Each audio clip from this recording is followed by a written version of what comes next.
আসসালামু আলাইকুম, স্বাগত জানাচ্ছি আরটিভির দুপুরের সংবাদে। আপনাদের সঙ্গে আছি আমি ফারিয়া শারমিন। স্বস্তি নেই নিত্যপণ্যের বাজারে। মাছ, মাংস, ডিম, সবজি, মশলা সহ প্রায় সব পণ্যের বাড়তি দামে নাভিশ্বাস অবস্থা নিম্ন আর মধ্যবিত্তদের। কাঁচামরিচের দামে যেন আগুন, বিক্রি হচ্ছে 180 থেকে 200 টাকা কেজিতে। 35 থেকে 40 টাকা হালির ডিম এখন বিক্রি হচ্ছে 50 থেকে 60 টাকায়। খুচরা ব্যবসায়ীরা বলছে আড়তদারদের কাছ থেকে বেশি দামে কিনতে হচ্ছে বলে বাড়াতে হচ্ছে তাদেরকেও। সাদিয়া কানিজের রিপোর্ট। বাজারে সরবরাহ ঘাটতি না থাকলেও নানা অজুহাতে বাড়ানো হচ্ছে দ্রব্যমূল্য। কোনোভাবেই যেন লাগাম টানা যাচ্ছে না। বেশিরভাগ নিত্যপণ্যই এখন সাধারণের নাগালের বাইরে। দেয়ালে পিঠ থেকে যাওয়ার জোগাড় নিম্ন আর মধ্যবিত্তের। বর্ষা শুরুর আগেই কাঁচামরিচ, পেঁপে, বেগুন সহ বেশ কিছু সবজির দাম যেন আকাশ ছুঁয়েছে। কাঁচামরিচ এখন 3 দিনে খালি বাড়বে, কারণ যেহেতু বর্ষা পড়ছে, এখন মনে করেন না 150, 160, 180 পাইকারি, তাতে আমরা খুচরা 200 টাকা কেজি বিক্রি করতে হবে। এই বাজারের দাম বেশি, সব জিনিসের তরিতরকারির দাম বেশি। আমরা যে সীমিত বেতন পাই, বেতন আমাদের তো খুব অসুবিধা হচ্ছে আসলে। পেঁপে হলো এই সময় দামটা বেশি থাকে, তুলনামূলক এবারকার বেশি, কারণ এখন পেঁপের সিজন না। ভারত থেকে পেঁয়াজ আমদানি হলেও সুফল পাচ্ছে না ক্রেতারা। দাম না কমে গেল সপ্তাহের চেয়ে কেজিতে 10 টাকা বেড়ে বিক্রি হচ্ছে 70 টাকায়। বেড়েছে আদা রসুনের দামও। অনেক কষ্ট হচ্ছে, যারা মধ্যবিত্ত আয়ের লোকদের অনেক খুব কষ্ট হচ্ছে।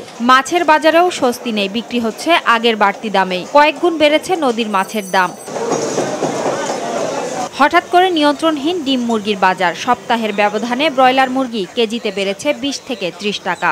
35 থেকে 40 টাকা হালির ডিম এখন 50 থেকে 60 টাকা। মুরগি সরবরাহ হচ্ছে না, মুরগি মারা যাচ্ছে, তার কারণে আর কি মুরগি আদানের দাম বেশি। গরমের লেগে সমস্যা না, সব জিনিসের দাম বাড়তে আছে। গরমের কারণে খামারে মাল নাই, মাল ক্রাইসিস হয়ে গেছে, মাল মারা গেছে, যার কারণে বাচ্চার দাম বেশি, এই কারণে খামারে মাল উৎপাদন করে না, এই কারণে ক্রাইসিস হয়ে গেছে। রুই কাতল যেটা মনে করেন 280, 300 বিক্রি, সেটা মনে হয় এই দাম আছে 270-80 টাকা কিনতে পারে। 1 কেজি 1.5 কেজি না 250 টাকা মনে হয়। মানুষ সব জিনিসের দাম বেশি, আমরা কম আয়ের নিম্ন মানুষ। ডলার সংকটের অজুহাতে কুরবানি ঈদের অনেক আগেই বাড়ানো হয়েছে সব ধরনের মশলার দাম। ভোক্তাদের অভিযোগ, নৈরাজ্যকর বাজার পরিস্থিতিতে চাহিদার অর্ধেক পণ্য কিনেই ফিরতে হচ্ছে তাদের। সাদিয়া কানিজ, আরটিভি, ঢাকা। সিটি টোলের নামে কাঁচা বাজারে চাঁদাবাজি বন্ধ করলে দ্রব্যমূল্যের দাম কমানো যাবে জানিয়ে ঢাকা দক্ষিণ সিটির সাবেক মেয়র সাইদ খোকন এমপি বলেছেন, যে কোনো সমস্যা আসলে মোকাবেলা না করে অন্যের উপর দোষ চাপানো ঠিক নয়। জাতীয় প্রেস ক্লাবে mayor Mohammad Hanif Memorial foundation আয়োজিত এগিয়ে ছিল দক্ষিণ ঢাকা স্মৃতির পাতায় ফিরে দেখা শীর্ষক সংবাদ সম্মেলনে তিনি বলেন, জনগণের সচেতনতা ও কর্তৃপক্ষের সহযোগিতায় ডেঙ্গু মোকাবেলার বড় হাতিয়ার। তাই কাঁদা ছোড়াছুড়ি না করে নগরের নানান সমস্যা সমাধানে সবাইকে এগিয়ে আসার আহ্বানও জানান সাইদ খোকন।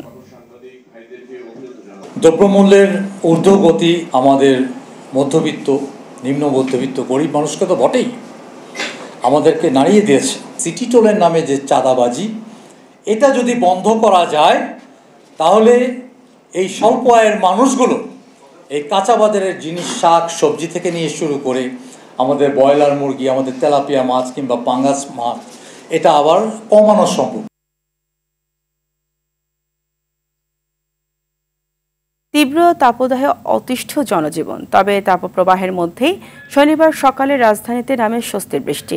আজ ময়মনসিংহ, চট্টগ্রাম ও সিলেট বিভাগের কিছু কিছু জায়গায় এবং রংপুর, ঢাকা ও বরিশাল বিভাগের 2-1টি জায়গায় অস্থায়ীভাবে দমকা ও ঝোড়ো হাওয়া সহ বজ্রবৃষ্টি হওয়ার সম্ভাবনার কথা জানায় আবহাওয়া অধিদপ্তর। এদিকে বিরূপ আবহাওয়ার কারণে এই বছর বন্যা, জলোচ্ছ্বাস সহ প্রাকৃতিক দুর্যোগ হওয়ার আশঙ্কা আছে বলে জানান দুর্যোগ বিশেষজ্ঞ ও গণমাধ্যম ব্যক্তিত্ব মোহাম্মদ মনসুরুল হক। দীপ্তচন্দ্র পালকে সঙ্গে নিয়ে শাকিবুর রহমানের রিপোর্ট।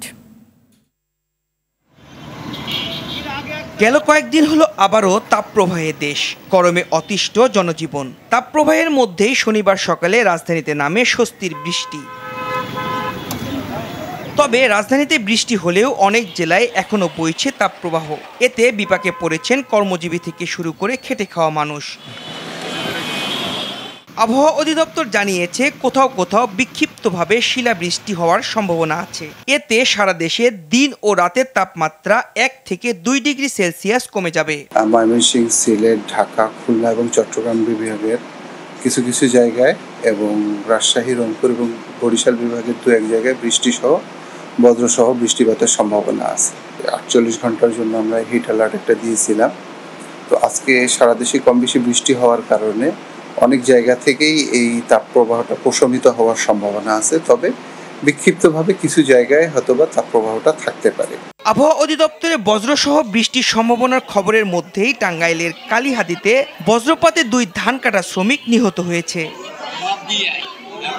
তীব্র তাপদাহে অতিষ্ঠ জনজীবন। কয়েক দশকের চেয়ে এবার গরম ভেঙেছে অতীতের সব রেকর্ড, যার অন্যতম কারণ অপরিকল্পিত নগরায়ন আর বৃক্ষনিধন।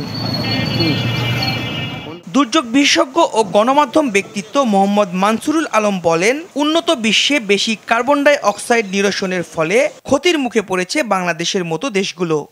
গ্লোবাল ওয়ার্মিংয়ের কিন্তু আমরা সাফারার, দায়ী দেশগুলো কিন্তু বেসিক্যালি উন্নত দেশগুলো, আমি একটু আগে বলেছি। সো এই জায়গাটা থেকে বাংলাদেশের আসলে করণীয়, প্রকৃতি যেভাবে স্বাভাবিক নিয়ম প্রকৃতির, ওটাকে ওই স্বাভাবিক নিয়মই তাকে রাখতে হবে। আবহাওয়ার প্রভাবে এবার বজ্রপাত বাড়ার আশঙ্কার কথা জানিয়ে মৃত্যু ঝুঁকি কমাতে সবাইকে সচেতন থাকার আহ্বান এই বিশেষজ্ঞের। এই বছর বজ্রপাতের সম্ভাবনা অনেক বেশি শুরু হয়ে গিয়েছে। এপ্রিল, মে, জুন পর্যন্ত বা জুন, জুলাই এই সময়টা তো প্রচণ্ড রকম বজ্রপাত হতে পারে। আমরা এই 2024 সালে কিন্তু অতি তাপমাত্রা অনেক, মানে তীব্র তাপদাহ যেটা, এটা কিন্তু আমরা দেখেছি এই গত কিছুদিন আগে এপ্রিল মাসে হয়েছে। সো এটার প্রভাব কিন্তু বজ্রপাতে যাবে। সো বজ্রপাত এই বছর, বিশেষ করে 2024 সালে অনেক বেশি বজ্রপাত হওয়ার সম্ভাবনা রয়েছে। এই জন্য মানুষকে অনেক বেশি সতর্কতার সাথে এই বজ্রপাতগুলো মোকাবিলা করতে হবে। এমন গরম থেকে বাঁচতে বেশি বেশি গাছ লাগানো ও তার পরিচর্যার উপর জোর দেওয়ার তাগিদ দেন তিনি। সাকিবুর রহমান, RTV, ঢাকা। এই মুহূর্তে রাজশাহী থেকে সরাসরি যোগ দিচ্ছেন সহকর্মী মোস্তাফিজ রকি। মোস্তাফিজ, গরমে রাজশাহীর জনজীবনে কি প্রভাব দেখছেন জানাবেন? কিন্তু রাজশাহীতে আমরা দেখতে পাচ্ছি যে মেঘলা আকাশ ছিল, তবে কিছুক্ষণ আগে কিন্তু আমরা রোদের দেখা পেয়েছি। এই রোদ ওঠার পর থেকেই কিন্তু রাজশাহীতে যে ভ্যাবসা গরম সেটি কিন্তু অনুভব করছি। এবং আজকে জানিয়ে রাখি যে কিছুক্ষণ আগে আমি দুপুর 1টার দিকে অফিসের সাথে কথা বলেছি। তারা জানিয়েছে যে রাজশাহীতে আজকে তাপমাত্রা 34.4। গতকালকে কিন্তু আমরা দেখেছিলাম রাজশাহীতে তাপমাত্রা ছিল 37.4 ডিগ্রি সেলসিয়াস। আপনি জানেন যে রাজশাহীতে কিন্তু বেশ কিছুদিন ধরে কিন্তু মাঝারি যে তাপপ্রবাহ সেটি কিন্তু বইছে। এর ফলে যারা সাধারণ যারা মানুষ তারা সব থেকে বেশি বিপদে পড়েছে এবং খুব প্রয়োজন ছাড়া কিন্তু আসলে সাধারণ মানুষ ঘর থেকে বেরোচ্ছে না। এবং এখন যেহেতু রোদ উঠেছে, মানুষের কিন্তু আমরা দেখেছি যে এই রোদ ওঠার সাথে সাথে কিন্তু রাস্তায় যে আনাগোনা সেটি কিন্তু অনেকটাই কমে গিয়েছে এবং যারা প্রয়োজনের তাগিদে আসলে ঘর থেকে বের হয়েছে তারা কিন্তু আবার প্রয়োজনটি মিটিয়ে তারা কিন্তু আবার তাৎক্ষণিক ঘরে ফিরে যাচ্ছেন। আমরা আবহাওয়া অফিসের সাথে কথা বলছি, তারা যেটি বলছে যে আগামী 2-1 দিনের মধ্যে তারা বৃষ্টিপাতের সম্ভাবনা দেখছে। যদিও গতকাল কিন্তু আমরা রাজশাহীতে দেখতে পাচ্ছি যে মেঘলা আকাশ হয়েছে এবং গতকালকে থেকে কিছুটা বলা যায় যে গরমের যে তীব্রতা সেটি কিন্তু কম। এবং গতকালকে কিন্তু আমরা যেটি লক্ষ্য করেছি যে প্রচন্ড পরিমাণে মানুষের শরীর কিন্তু এই গরমে কিন্তু আসলে ঘামছিল। তবে আজকে কিন্তু আমরা দেখেছি যে তেমনভাবে মানুষের শরীর না ঘামলেও গরমের যে তীব্রতা সেটি কিন্তু অনেকটাই অনুভূত হচ্ছে।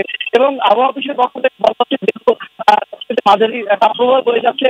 তবে এই তাপপ্রবাহ আগে যে 30 ডিগ্রি সেলসিয়াস তাপমাত্রা ছাড়িয়ে গেছিল সেটি এখন ছাড়িয়ে যাওয়ার কোনো রকম সম্ভাবনা নেই তারা বলছেন। আপনাকে ধন্যবাদ। অস্তিত্ব জানান দিতে বিএনপি লিফলেট বিতরণ করছে বলে মন্তব্য করেছেন আওয়ামী লীগ সাধারণ সম্পাদক ও সেতুমন্ত্রী ওবায়দুল কাদের। দুপুরে ধানমন্ডিতে আওয়ামী লীগের সভাপতির রাজনৈতিক কার্যালয়ে প্রেস ব্রিফিংয়ে তিনি এই মন্তব্য করেন। গণ অভ্যুত্থান থেকে তারা লিফলেট বিতরণ কর্মসূচিতে নেমে এসেছে। দেশে গণতন্ত্রের কোনো ঘাটতি নেই জানিয়ে ওবায়দুল কাদের আরও বলেন, বিএনপি সব কর্মসূচি পালন করছে। বাকশাল নিয়ে মির্জা ফখরুলের সমালোচনায় আওয়ামী লীগ সাধারণ সম্পাদক বলেন, জিয়াউর রহমান আবেদন করে বাকশালের সদস্য হয়েছিলেন।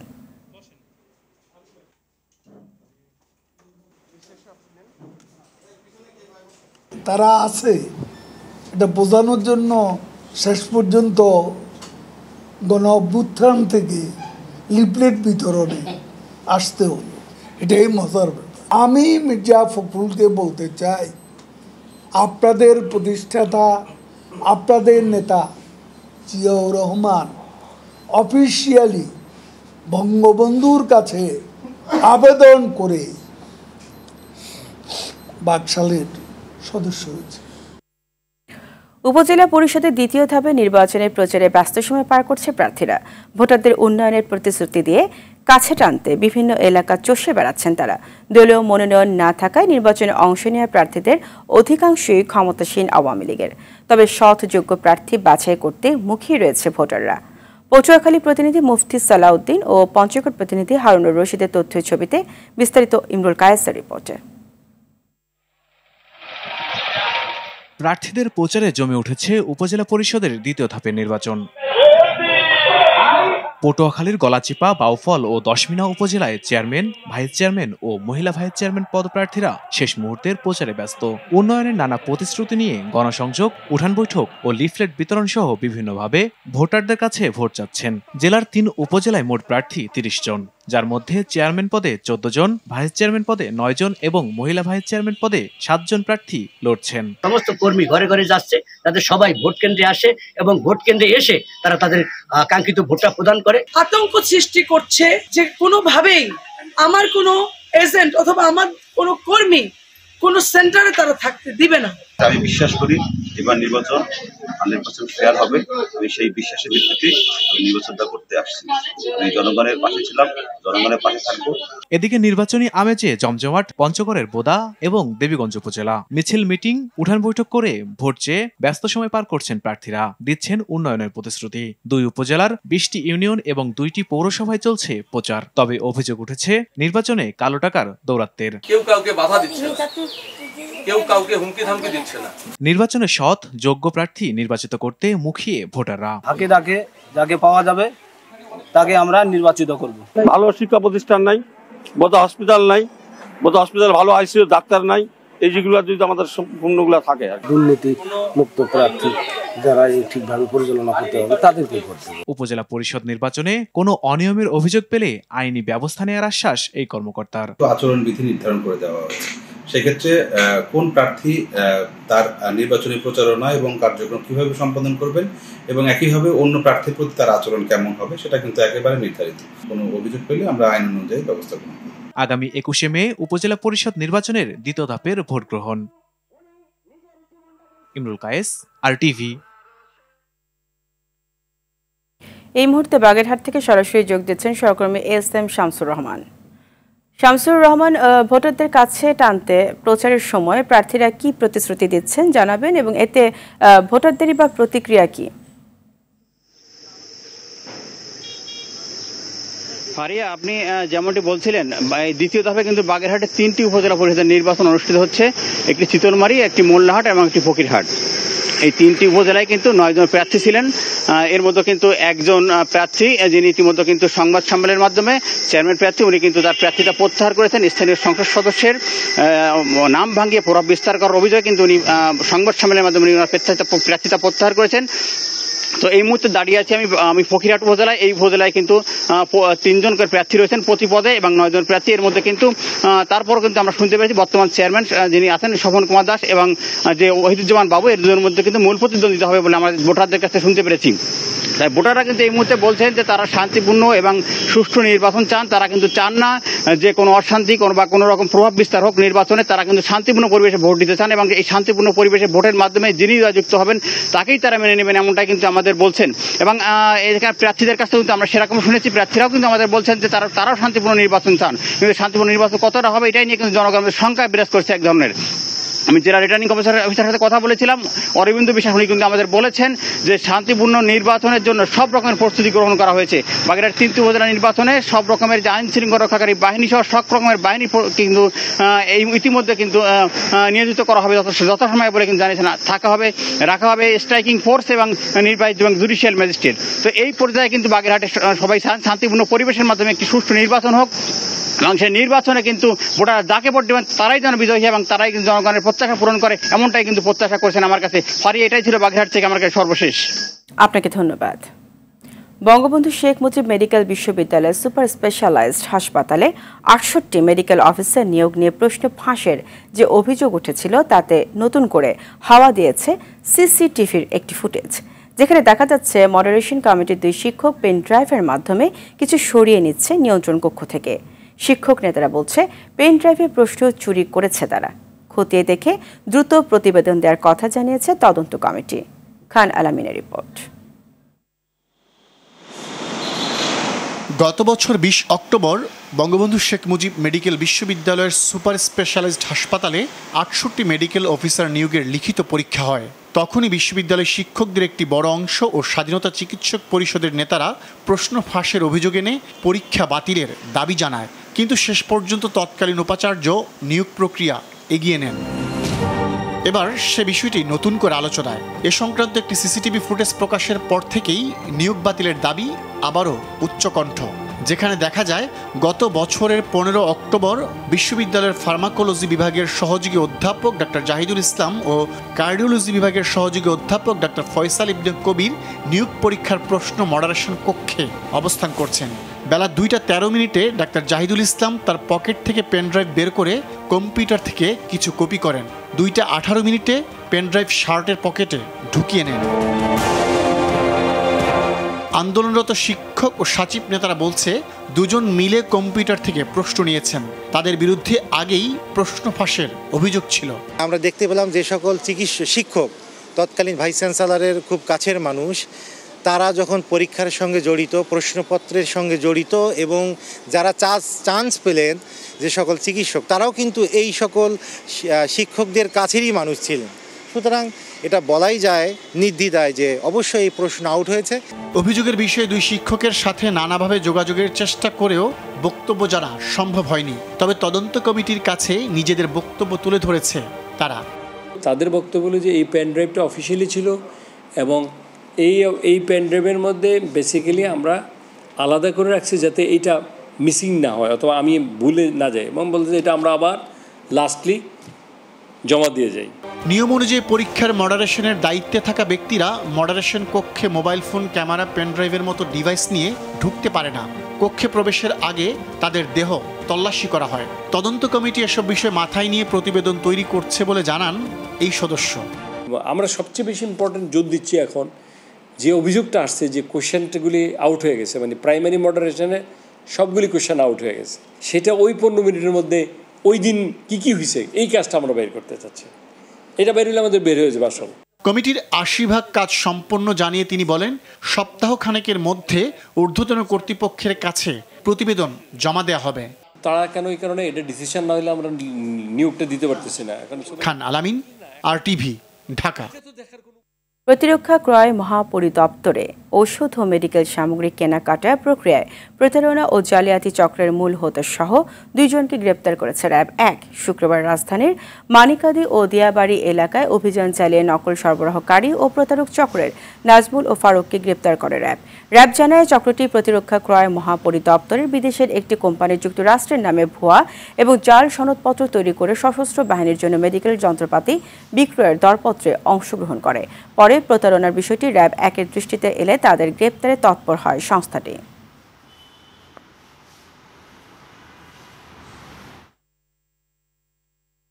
রাজধানীর ধোলাইখালে 6তলা ভবনের 2য় তলায় মিউচুয়াল ট্রাস্ট ব্যাংকে লাগা আগুন নিয়ন্ত্রণে এসেছে। ফায়ার সার্ভিসের 5টি ইউনিটের 1.5 ঘন্টার চেষ্টায় দুপুর 12টার দিকে আগুন নিয়ন্ত্রণে আসে। সংস্থাটির উপসহকারী পরিচালক তানহারুল ইসলাম বলেন, এসি থেকে আগুনের সূত্রপাত হয়ে থাকতে পারে। তবে স্থানীয়রা বলছে, ভবনের পাশে থাকা বৈদ্যুতিক ট্রান্সফরমার বিস্ফোরণ হয়ে আগুন লাগে। ভবনটির 3য় তলা থেকে আবাসিক হিসেবে ব্যবহার করা হয়। আগুনে কেউ হতাহত হয়নি।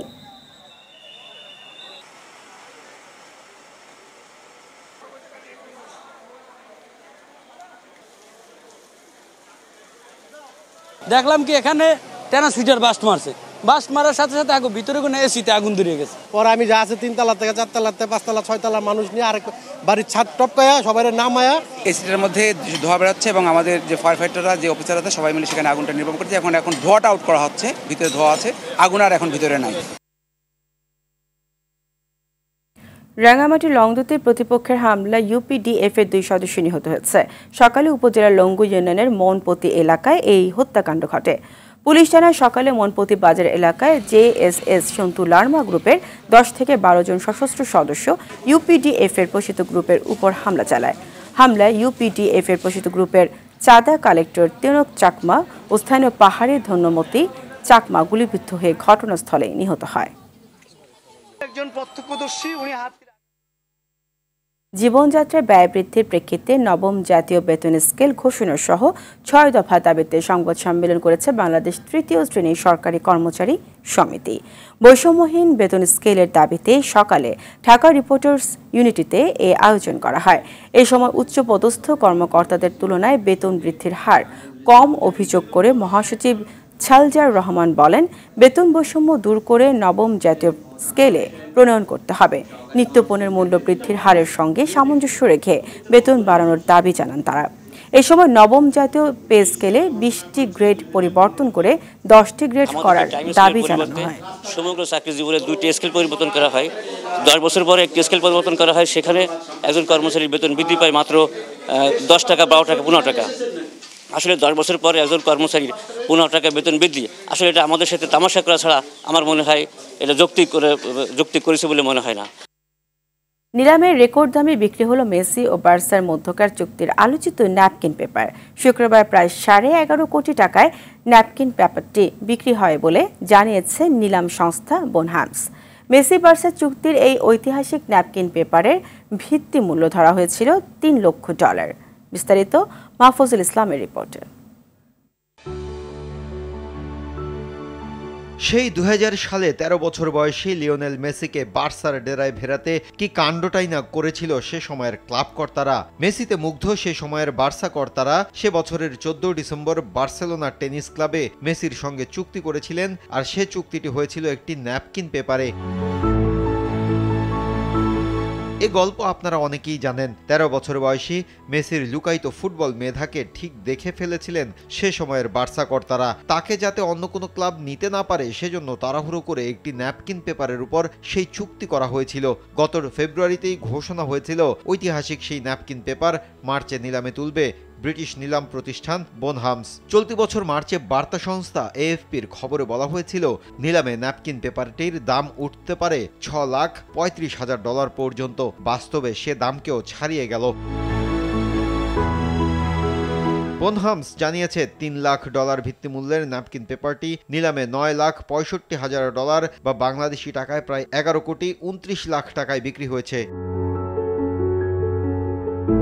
মেসির কিংবদন্তি হয়ে ওঠার যাত্রা শুরু সেই ন্যু ক্যাম্প থেকেই। 2000 সালের 14 ডিসেম্বর মেসির সাথে করা সে চুক্তির আনুষ্ঠানিকতায় উপস্থিত ছিলেন মিনগেলা, হিরাশিও আর বার্সার ক্রীড়া পরিচালক কার্লোস রেক্সাস। মেসির নাম প্রথম সুপারিশ করেছিলেন আর্জেন্টাইন এজেন্ট হোরাশিও গ্যাগিওলি। বোনহামস জানিয়েছে ন্যাপকিন পেপারটি গ্যাগিওলির কাছ থেকে সংগ্রহ করা হয়েছে। এটি নিলামে যে দামে বিক্রি হয়েছে সেখান থেকে একটি অংশ অনলাইন নিলামের প্রশাসনিক ফি হিসেবে দিতে হবে।